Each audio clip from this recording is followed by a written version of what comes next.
Hey guys, thanks for tuning in to Chat with Cherrelle. And today's podcast is named An Absent Parent. And today's podcast, I'm going to talk as a perspective as a child for me growing up. And it's going to be a little personal, but I want to talk about the importance of having both parents in a child's life and what does that mean to a child from my perspective.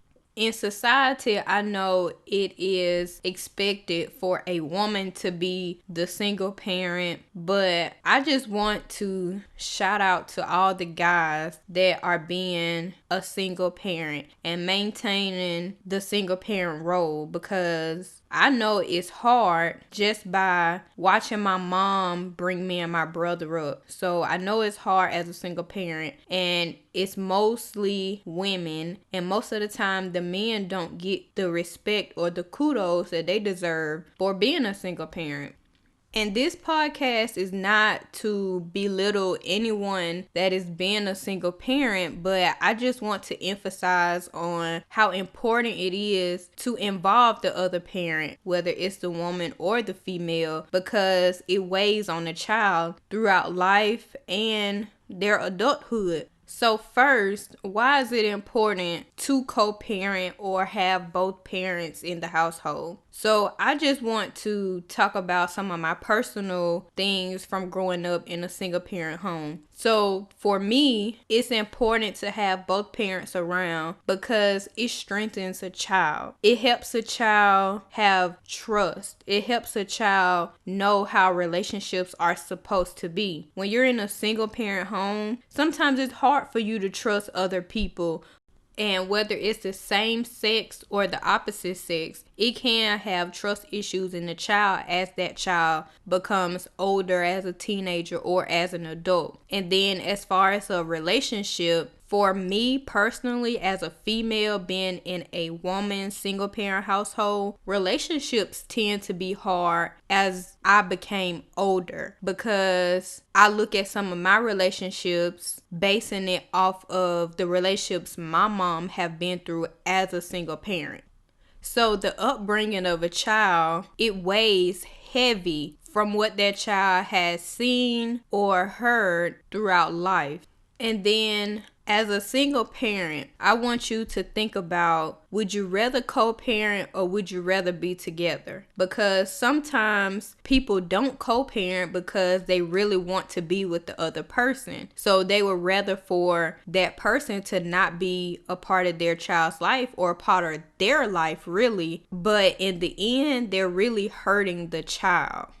Now, if you're already a single parent and your child is a teenager and your child is mature enough to understand why their father or mother is not a part of their life, then you can actually explain that to a child and try to move forward from there. But always remember to involve your child if they're old enough to understand or mature enough to understand, because don't put your child in the middle of their father and mother and make them have to choose or make them feel like it's their fault. So you have to be aware of where your child is on a maturity level and not use it as a petty or childish act towards the other parent. And then I would love to hear from my listeners that is co-parenting and tell me what tools you're using that helps you to co-parent, whether it's communication, or you may even try to co-parent by getting yourself out of it, but letting your child actually talk to the other parent more. So that is a part of co-parenting because that other parent is still involved. And I know some people don't want to be a part of their child's life. Now that's a whole nother situation. But if you have two parents that wants to be a part of a child life or willing to be a part of child life or do something every now and then, it still helps that child. Because as a child, you always want to say, hey, I did this with my dad, or hey, I did this with my mom. Even though that parent don't live with them, it still helps encourage that child.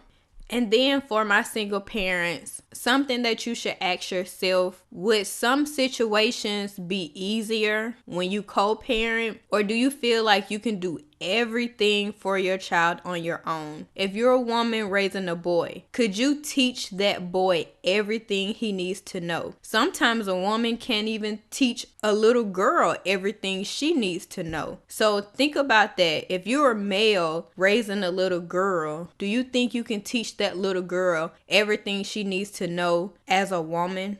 And again, these are all things that I noticed as an adult that I went through as a child. I didn't notice it as a child because, hey, I was a kid. I was clueless. But when you get older, some of your past tends to weigh on you, or it comes to light more as an adult.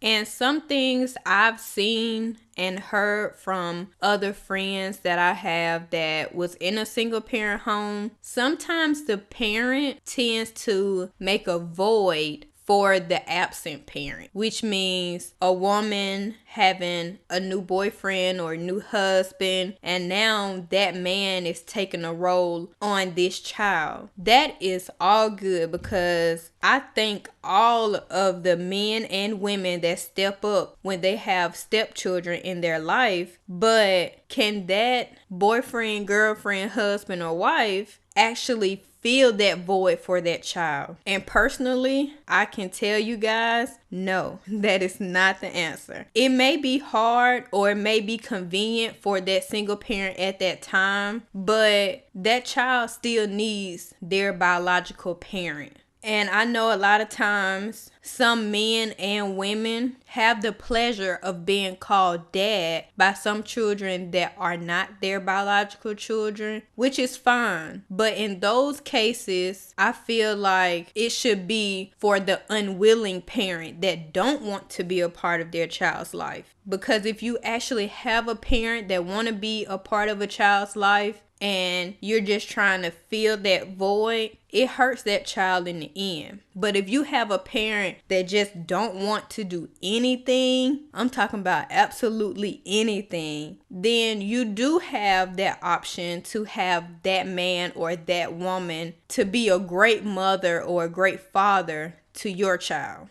And on a personal note, I can remember growing up looking for that father figure. And honestly, if my mom wasn't there to guide me every step of the way, I probably would have found my father figure in the wrong places. And think about that, especially if you have a daughter. Think about that. Because when I did think I found that father figure, I would call them dad or pops or something to that nature, knowing that they could never really fill that void that I was truly missing.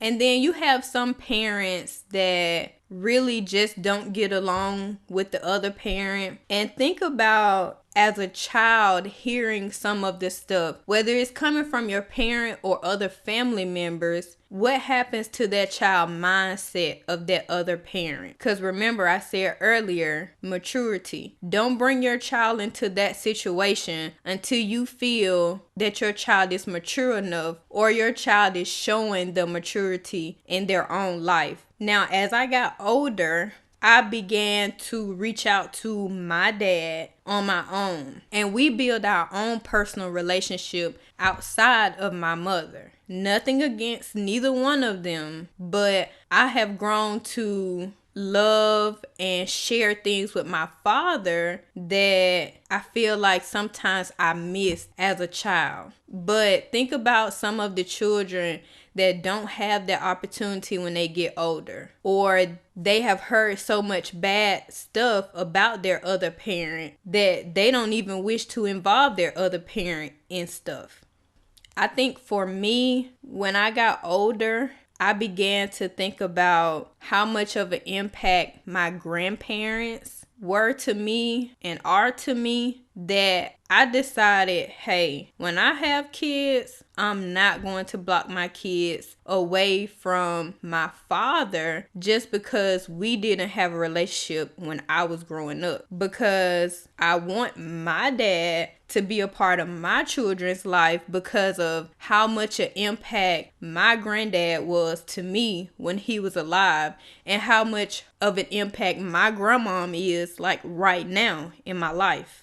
So I want you guys to kind of take that in and think about that when you're raising your child. I know every relationship is not peaches and cream. I know everybody don't really get along, and some people is not willing to be a part of their child's life. But I just want to encourage everybody, if the other parent is willing to be a part of the child's life, let them. No matter what your personal issues is with that other person, that child should be you guys' number one goal. So let them be involved, let them do things, and let that child grow with both of you guys, because it's very helpful in the end. And I've already shared with you guys what was hard for me when I was a child in a single parent home is trust. And it's still hard for me now, because more so now is because I've heard things about the opposite side of my family to where it's just like, who do I trust? Now that I'm getting to know my father's side, it's like, okay, y'all could have let that go, you know? So think about stuff like that. Think about how does that impact your child in the long run. And then it was hard for me in a single parent home as a female because, like I said earlier, relationships. That goes with trust too. It was hard for me to build relationships, and sometimes it still is hard for me to build relationships, but it's hard to build relationships. It's hard to stay in a relationship because you always want to question, why are you here? Or what's your purpose? Like, I don't have kids right now, but for me in my life right now, a relationship for me is, oh, we're going to have kids. We're going to stay together forever. So it's just like, that's what I want. So, but that's hard for me because of my past. And then the benefits of being in a 2-parent household or co-parenting is it allows that child to have other relationships on the other side of the family. So for me personally, my mom is the only girl out of I don't know how many boys, a bunch. But I never had an auntie growing up. So it's just like, how cool would that have been to have my other aunties on my dad's side to be also a guide for me as a female perspective. I know not only one person has answers. So that would have impacted me as a child to hear from another woman's perspective. Not only see what my mom go through, but see what somebody else go through as a female to help me grow and to help me build. So involving the other family is also good. And again, if you feel like you just don't want to be communicating with the other parent and your child is old enough to have communication with the other parent, allow them to. Don't say no just because you have personal issues, because that child can have so many more relationships. Because me right now, I'm still trying to build relationships with my other side of the family because I didn't communicate with them. So it's like a big gap from what I could have known throughout my childhood. So again, in this podcast, I did get kind of personal in my own life, but I just want you guys to know how important it is to at least try to involve the other parent. Now, if you tried and it didn't work, then you have to move on. But you can't block your child if you haven't even tried. So at least try it out. And for the people that is co-parenting or finding a way to co-parent, share with me what you're doing so that way we can tell other people. And then I give you guys a huge shout out that is co-parenting and finding that thing that helps you to co-parent to help that child. And all right, guys, thanks for tuning in again. I will have some more podcasts coming up, so make sure you stay tuned for those. Thanks.